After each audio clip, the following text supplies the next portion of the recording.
प्रेरणादायक कहानियां। देना ही लेना। एक राजा के राज्य में एक फकीर रहता था।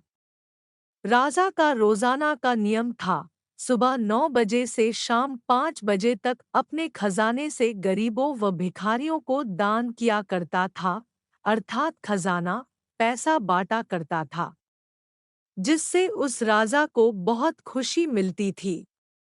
एक फकीर रोज आता था और लाइन में लग जाता था।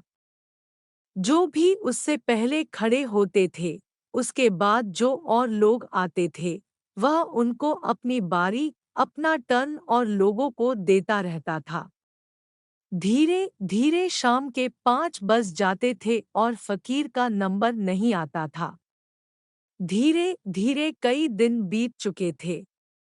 ऐसा ही रोजाना होता था। फकीर अपना टर्न, अपनी वारी दूसरों को देता रहता था और शाम 5 बजे तक उसको दान नहीं मिलता था। यह क्रिया राजा का एक दरबारी देखता रहता था और नोट करता रहता था। उसने यह सारी बात राजा को बताई। राजा ने भी गौर किया। उसके बाद राजा ने उस फकीर को बुलाया और उस फकीर से पूछा, है महाशय, तुम रोज हमसे दान लेने के लिए आते हो, लेकिन रोजाना खाली हाथ लौट जाते हो। तुम लोगों को अपने आगे करते रहते हो और अपना नंबर दूसरों को देते रहते हो। फकीर ने कहा, राजा जी, आप राजा हो, आपके पास संपत्ति, अमानत, रुपया, पैसा सब कुछ है। आप यह दान करते हो और मेरे पास वारी है, टर्न है, मैं वह दान करता हूँ। राजा जी, जब आप किसी को दान दिया करते थे तब आपके चेहरे पर एक अलग ही खुशी दिखाई देती थी। मैं उस खुशी को देखकर सोचने लगा कि राजा दान देकर खुश होते हैं, तो मुझे भी कुछ देना चाहिए। मैं तो फकीर हूँ, मेरे पास तो कुछ देने के लिए नहीं है। तब मैंने सोचा, मेरे पास बारी देने के लिए है, टर्न देने के लिए है। मैं तो फकीर हूँ, मुझे तो यह हीरे, जवाहरात, रत्न, खजाने, रुपया, पैसे लेने की जरूरत ही नहीं है। मेरे लिए यह चीज महत्व नहीं रखती है। तब मैंने देना शुरू किया, जिससे मैं आपसे ज्यादा खुशी का अनुभव करने लगा हूँ। देवताओं को सदा आशीर्वाद देने के पोज में दिखाते हैं, जिससे उनका चेहरा सदा हर्षित रहता है। लक्ष्मी को धन देने के पोज में दिखाते हैं, अर्थात जिसके पास जो होता है वह देता है।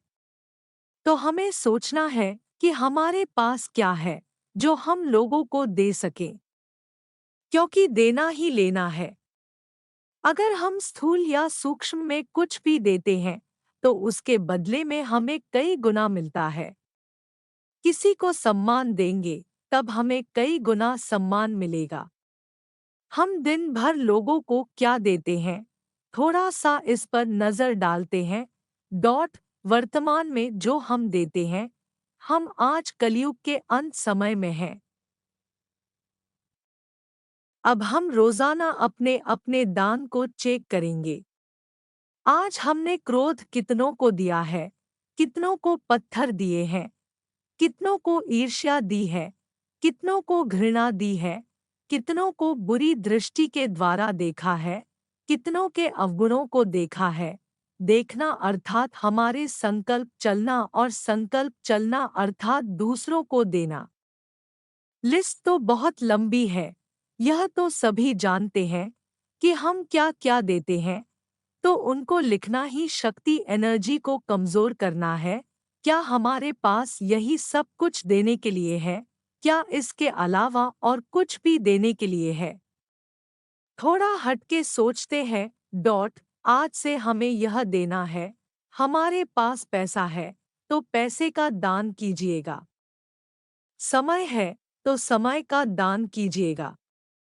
हमारे पास ज्ञान है, तब ज्ञान का दान कीजिएगा, अर्थात जो भी हमारे पास है उसका दान कीजिएगा, जिससे वह दान किया हुआ कई गुना हमको वापस होकर मिलता है। इसको देना ही लेना कहा जाता है। शब्दों में कहें कि जब हम छोटे बच्चे को बेटा कहते हैं, तब वह हमें रिस्पेक्ट देता है। माना कि हमारे पास कुछ भी नहीं है, तब हम चलते फिरते जो सामने दिखता है या जो भी हमें दिन भर में मिलता है या संबंध संपर्क में आता है, उन सभी के लिए कल्याण की भावना रख सकते हैं। उसके लिए कुछ शब्द हम लिख रहे हैं। इससे हम अपने मन के द्वारा दान दे सकते हैं। इसमें खर्च कुछ नहीं है, सिर्फ संकल्प से दान देना है। सभी का कल्याण हो, सभी सुखी हो और सबका भला हो, सभी का जीवन सफल हो, सभी के जीवन में सुख, शांति, खुशी और पवित्रता आ जाए। सभी निरोगी बन जाए। सभी स्वस्थ हो जाएं। सभी इस वायरस के दुख से मुक्त हो जाएं। सभी के अंदर देवताओं जैसे गुण आ जाएं। सभी सर्वगुण संपन्न बन जाए। सभी निर्विकारी बन जाए। सभी 16 कला संपूर्ण बन जाए। सभी संपूर्ण पवित्र बन जाए। सभी फरिश्ता बन जाए। सभी दूसरे के मददगार बन जाए। सभी सुखी हो जाएं। सभी सदा खुश रहें। आदि आदि हम कोई भी दान दे सकते हैं। यह तो कुछ ही हमने दान लिखे हैं। जो भी आपको अच्छे लगे, आप वह दे सकते हैं। इसमें न समय का खर्च है, न पैसे का, न मेहनत का। कोई भी खर्च नहीं है। सिर्फ मन से संकल्प के द्वारा देना है। इसके बदले में अभी कितनी खुशी मिलेगी और बाद में कितना अमाउंट जमा होगा, वह तो समय ही बताएगा। शिक्षा। इस कहानी से हमें यही शिक्षा मिलती है कि किसी के जीवन में बहुत पैसा है, कोई गरीब है। किसी के रिश्ते में बहुत अनबन है। किसी का कुछ हद तक रिश्ता ठीक है। कोई बहुत बीमार है, कोई स्वस्थ ठीक भी है। इन सब के पीछे राज क्या है?